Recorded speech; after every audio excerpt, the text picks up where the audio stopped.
Now, have you ever wondered why you were so tired when you woke up in the morning, or you needed 6 cups of coffees just to get through the morning, or reached for the sugar hit or a pillow at around 3 p.m. every afternoon?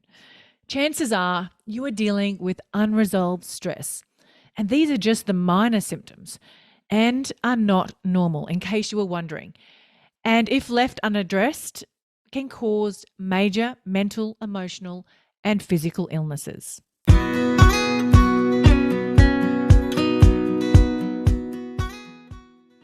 Before we dive in, have you heard about the PM Collective, hosted by Ashley Goodchild?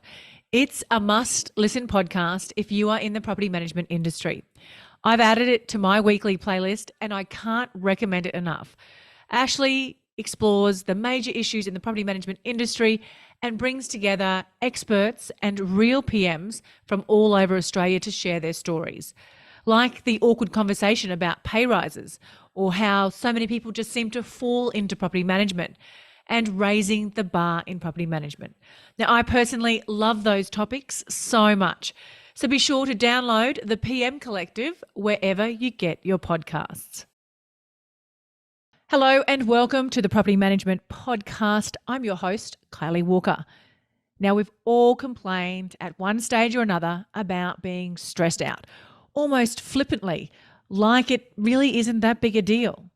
And to be completely honest with you, I didn't know being stressed out, anxious, and constantly on the go wasn't normal.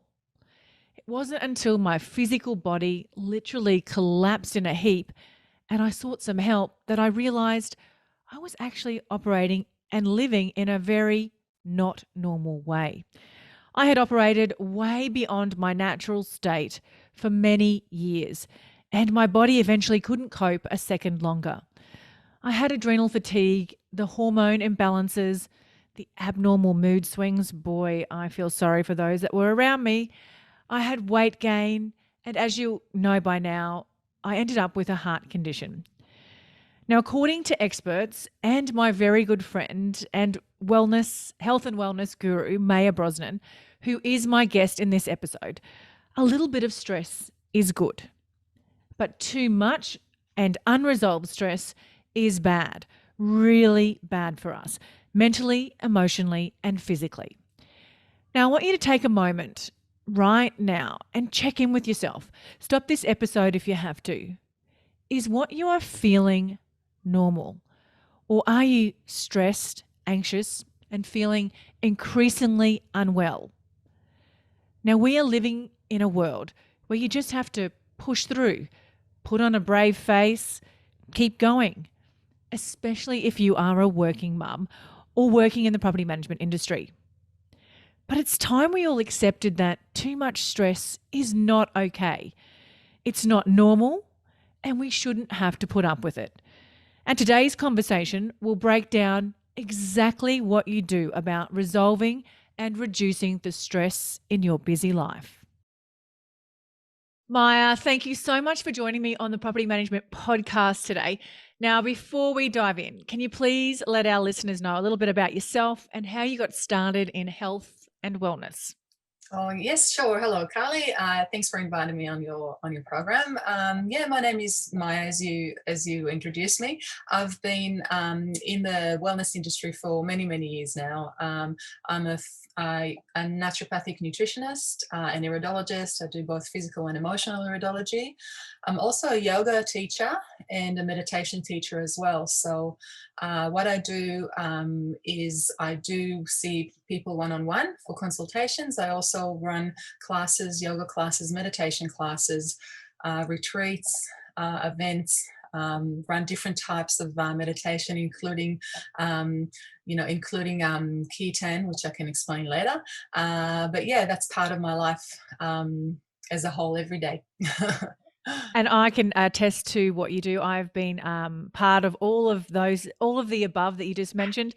And we actually combine forces and are running a real estate retreat later in the month, which I will share a link in the show notes for anyone. Actually, by the time this runs, it'll probably be finished, but I will share a link in the show notes for anyone that wants to register for our next or any upcoming real estate retreats that we run as well. So you are just an amazing, what was I going to say? Just calm influence on so many people's lives. But let's start at the beginning. And we're talking about stress today. Why are we all so stressed out? Yeah, good question. Good question. It's not just why we're stressed out. Different events or different recurring events or recurring events or things that we come across every single day can affect people in different ways. An event that may appear stressful to you may not appear stressful to someone else. So someone else might feel really calm about paying their bills and feel good about it, where other people really stress about it. So it's how you react to what's in front of you, and it comes down to your attitude as well. So really, why we're stressed out, being stressed is not a problem if it comes and goes. If it comes and goes as it's been intended to, the way we've been programmed, naturally, we've been, nervous system is okay to deal with small amounts of stress, as long as we find our baseline again. So what happens is if someone gets behind you and taps you on the back of the shoulder and you don't know who's there, you go, oh, that's your stress response active. You look around and you go, oh, it's Kylie, it's just you, it's okay. So your feedback mechanism brings everything back down so that your parasympathetic nervous system comes back into play, and everything starts to run smoothly again. The problem is today we keep getting bombarded with different types of stresses through our lives. So we can be stressed because we're doing too much. We can be stressed because we have too many commitments, too many job commitments, family commitments, financial commitments, things like that.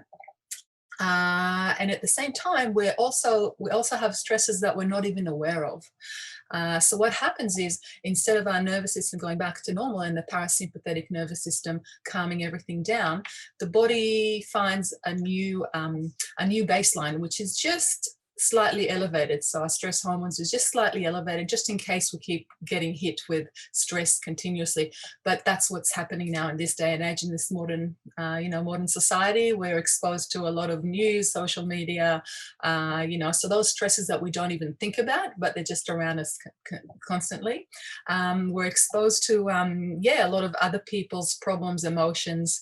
We're also exposed to a lot of physical stress from our environment. So when you look at our environment, not just what we can see and what we can look at around us, but also, the food that we eat that can put our physical body under stress. I'm talking about chemicals, preservatives, foods that we may be reacting to as well that can put our bodies under stress as well. Quite often we're not really aware what foods we are reactive to. Also, chemicals from different products that we use and things like that can put our body in a stressful physical position as well.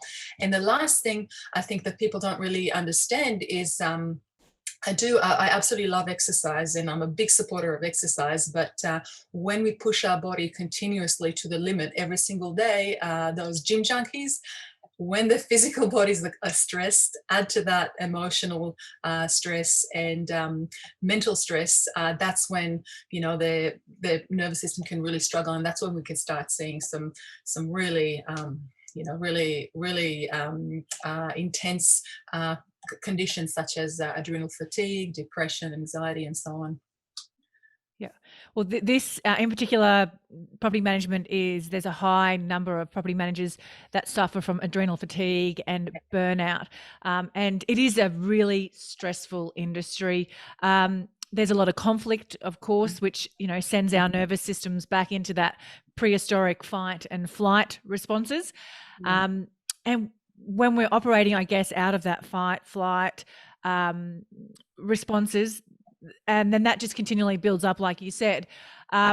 What is that unresolved stress actually doing to our bodies? Is what's contributing to that adrenal fatigue or other health conditions as well? Oh yes, 100%, 100%. So, so as I mentioned, our adrenals are very well capable of dealing with small amounts of stress, and a little bit of stress is actually good for us. It keeps us around all of our cells on their toes, so it actually makes you healthy, right? The problem is when it's continuous, when it's unresolved, when we don't find our baseline every single day, or at least every second day, that's when we see problems. So when we continuously, for example, if we have physical, emotional stress that we don't resolve every single day, we turn up to work already pre-stressed. So our adrenals are under functioning. We keep pushing and kicking our adrenals every time we come across more and more stress. We can be on the phone having a really intense conversation to a client, or someone at the office might not be happy with us, or another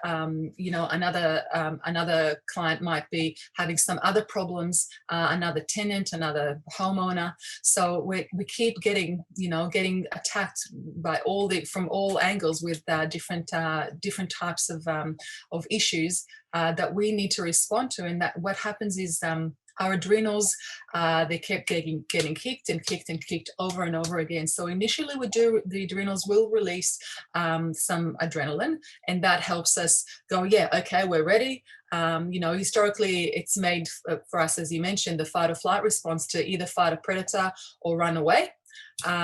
What happens is we're still sitting at our desk, actually. We're not doing anything physical, so that stress builds up. The next hormone that the body releases is called cortisol, and cortisol is not a bad guy. Initially, it actually has an anti-inflammatory effect. The problem we're facing these days is that cortisol doesn't go away. It remains elevated for a long, long, long time. Which can then create problems for a lot of people. And that's when the adrenals, after a while, what goes up must come down. And that's where our adrenal glands, once cortisol levels drop, that's when we feel extremely fatigued. And that's when we go and reach for the next cup of coffee or another stimulant to keep us awake. But over time, you notice that even that doesn't work, because you can't really recharge and restart your adrenals anymore. So if anyone listening is noticing that going for coffee or sugar doesn't really do much for them anymore, it's just an indication the adrenal glands are struggling big time, and we need to take time and start to nurture our nervous system and our adrenal glands. That's a good point. Actually, what are some signs that people are undergoing, I guess, dealing with too much stress? Their adrenals are not functioning properly. They're heading for adrenal fatigue or burnout. Yeah. What are some of the major signs? The major signs, firstly, is a massive big drop in energy levels. So you notice that your energy levels are really, really low. Normally, when we get out of bed in the morning, cortisol levels are meant to be elevated, and at nighttime they're meant to reduce so that we can go to sleep. So when we wake up not feeling energized, and that we feel like energy continues to get depleted through the day, and we cannot get through the day without having large amounts of coffee, of refined sugar, things like that to get us through. That's when we know we're in trouble. Also, you do notice with adrenal fatigue that the mood can really be affected as well. So people who suffer with adrenal fatigue and adrenal exhaustion will feel fatigued physically, but their mood will go alongside their energy levels. So when their energy levels drop, the mood will be quite gloomy and quite depressed. They'll be feeling quite depressed as well. But what happens before that, generally speaking, we notice that people normally would present with anxiety first. A little bit of shortness of breath, palpitations, feeling very, very hyper. They lose sleep, they can't sleep. And that's what happens while their cortisol levels are elevated. And once the cortisol level drop, you can't get them out of bed. That's when they feel more depressed. So yeah, what goes up must come down. And you'll notice also along this process, they will be craving refined sugars. They'll be reaching for that sweet snack at 3 p.m., things like that. Yeah.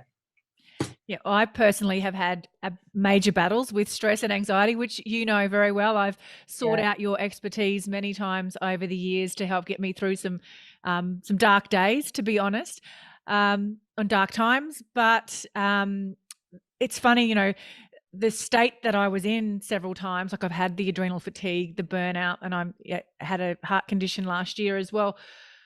But I didn't realize it wasn't normal, that anxiety and that Yeah, anxious state and that, yeah. the sweating, the shortness of breath, the hyper Mhm. state. I didn't realize that wasn't normal until I sat down with yourself. And, do you find that a lot, that people just don't even realize that the state that they're in is not normal? Yeah, yeah, absolutely, absolutely. Because we live in a society that expects for us to achieve and collect and plan for the future, and we're in this, and progress is a very big thing for us as well. So we're always under pressure, and we feel like we're in this race, and we have to keep going and going and going. We keep pushing and pushing and pushing. Along the way, what happens is we move away from our true nature. And our true nature is all about love. It's all about being peaceful, being content, and it's like we're swimming against the current. So once we realize that we are swimming against the current and we turn around and we start going with our body instead of against our body, life gets so much easier. And you're just getting to just gently float along the stream. You don't really need to do much.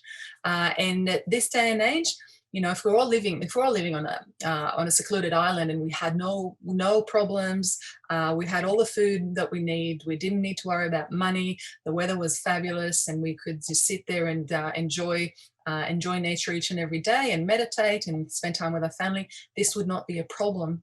And we'd be all feeling pretty settled and pretty calm most of the time. Our energy levels would be good, and our nervous system would be in perfect condition. But in most countries, this is not the case. There's so much stuff that goes on in our lives and around us as well that prevents us from being in our natural state. But there are ways that we can move more towards our natural state to bring more balance to our bodies.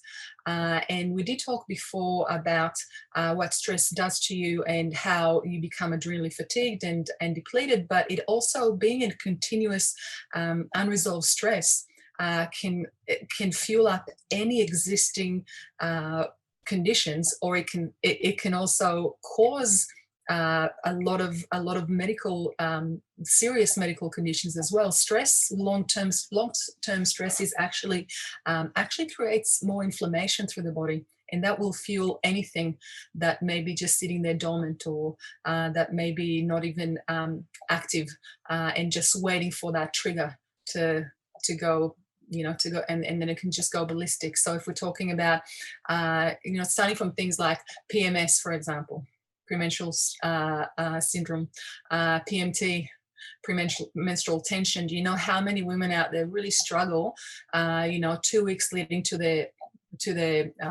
cycle, with their mood, and they become quite aggressive and quite emotional and all that sort of stuff? That's mostly stress related. If your stress hormones are not where they need to be, that will change the progression along the biochemical process pathway of your female hormones as well. So they won't be where they need to be, and that's when we're either too estrogenic, or if we can produce not enough progesterone, for example, that can really mess with our mood. And you can have things like headaches. Stomach issues are a massive big thing that's related to unresolved stress as well. Bloating, IBS, constipation, for example, diarrhea, even stomach pain. So that can be directly related to stress as well. Unresolved stress, and bigger things, even if you look at the big C word at cancer, that can definitely contribute to any big, serious diseases to take place, which is a great big concern. Of course, there'll be other things, other things that can definitely contribute to that. But add stress to that, it's like adding more paper to fire. So it just goes crazy. That is actually really scary, isn't it? Like that Yeah. there's that the stress can do a lot of damage to our bodies. and we don't even realize it. And a lot of us don't even know that it's not normal to be in these elevated states of Yeah. stress and anxiety. Yeah. Let's talk about some really simple strategies that we can deal with stress. Now that hopefully people will be listening to this and recognize, oh, geez, maybe what I'm feeling and going through is not normal. What are some strategies that they can put into place, without having to pay a lot of money? What are some really, just quick and easy strategies that they can deal with their stress? Yeah. Okay. I think the first thing is just firstly, to be mindful and aware of where you are, what you're doing, how you're talking, what your energy is like in the day, or for the day, or in a moment. So, for example, if you find yourself losing your temper at any stage throughout the day, you want to sit here and just watch yourself speak for a moment, and take the time to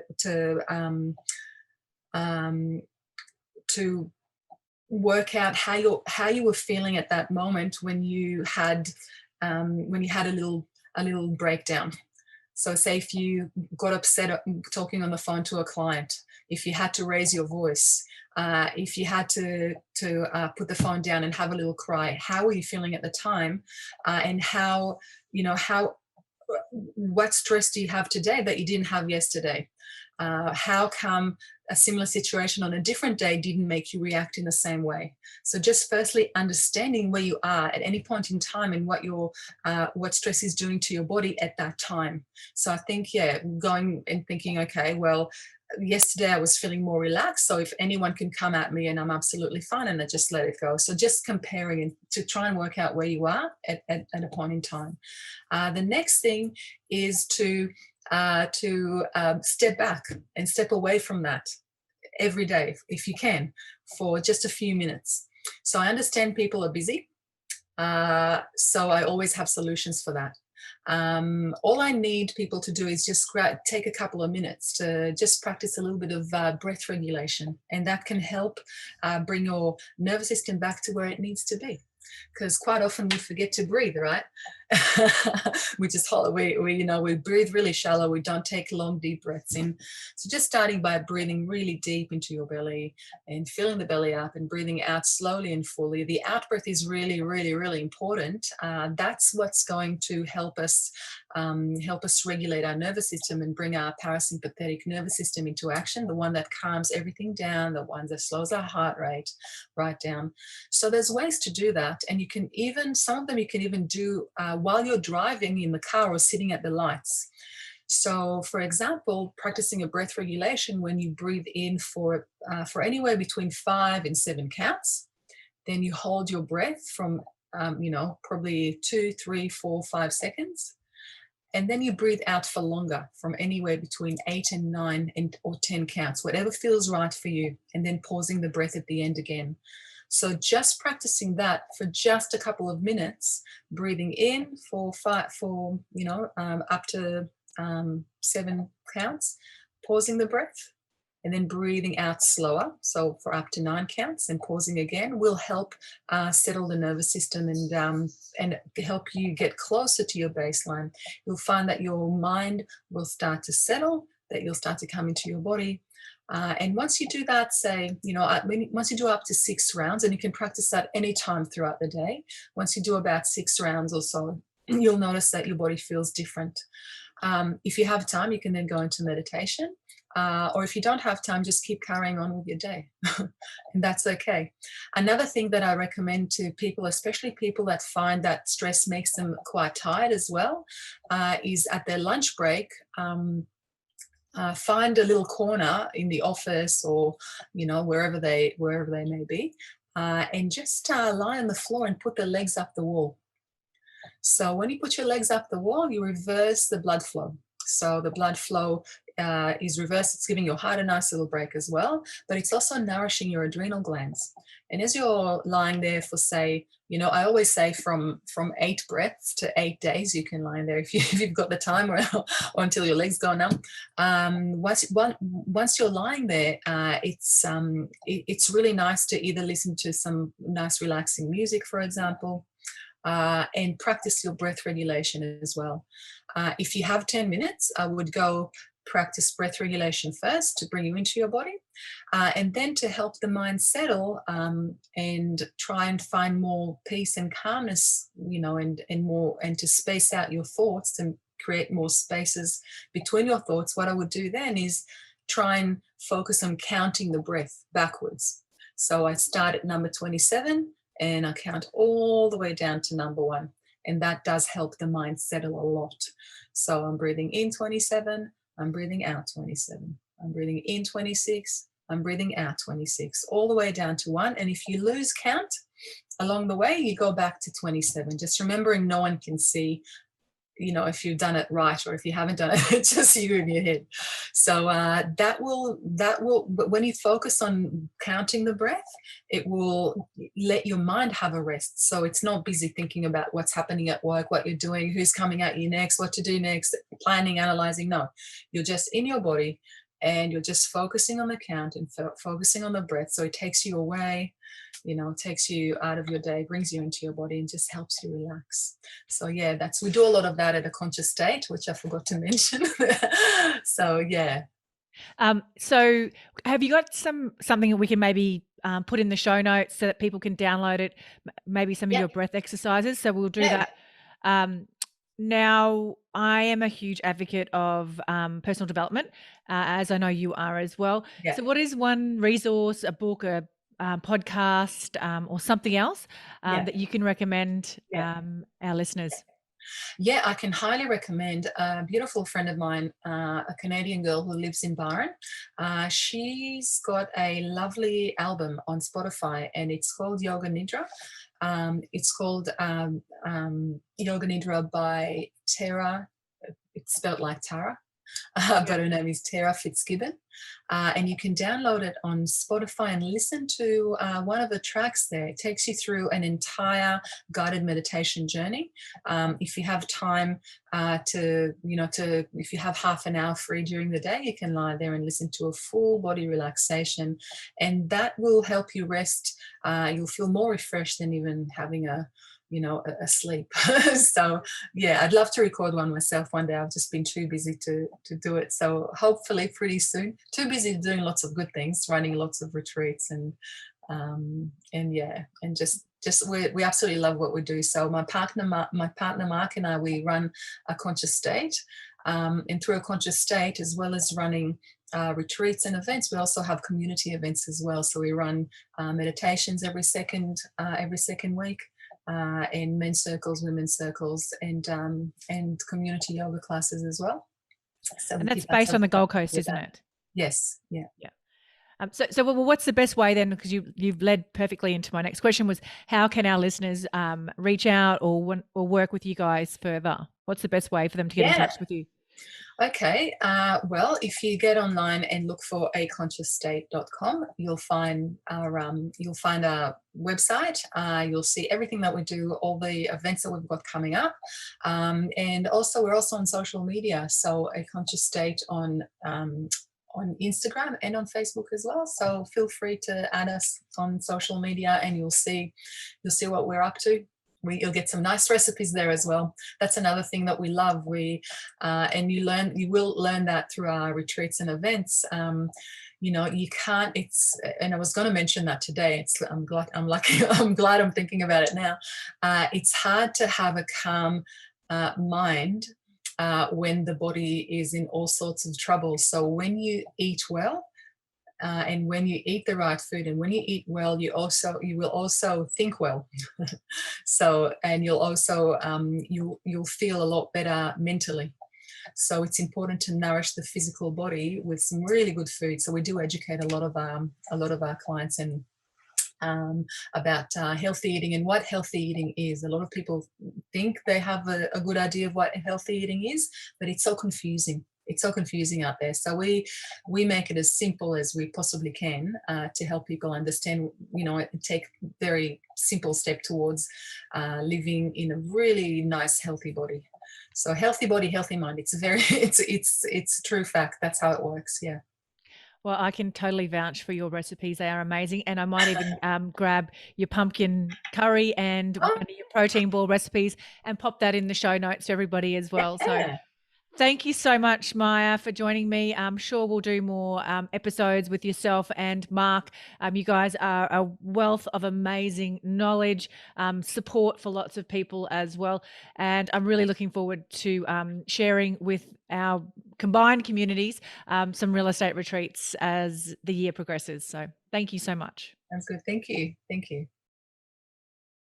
If you love the Property Management Podcast, you've got to check out the PM Collective, hosted by my friend, Ashley Goodchild. She discusses things like how to have awkward conversations about pay rises, yes, please, how to raise the bar in property management, and why so many people just seem to fall into the industry. You've got to love stories like that. She'll leave you with great advice, actionable steps to take, and let you know that you're not alone in any of the challenges that you face. So be sure to check out the PM Collective wherever you get your podcasts.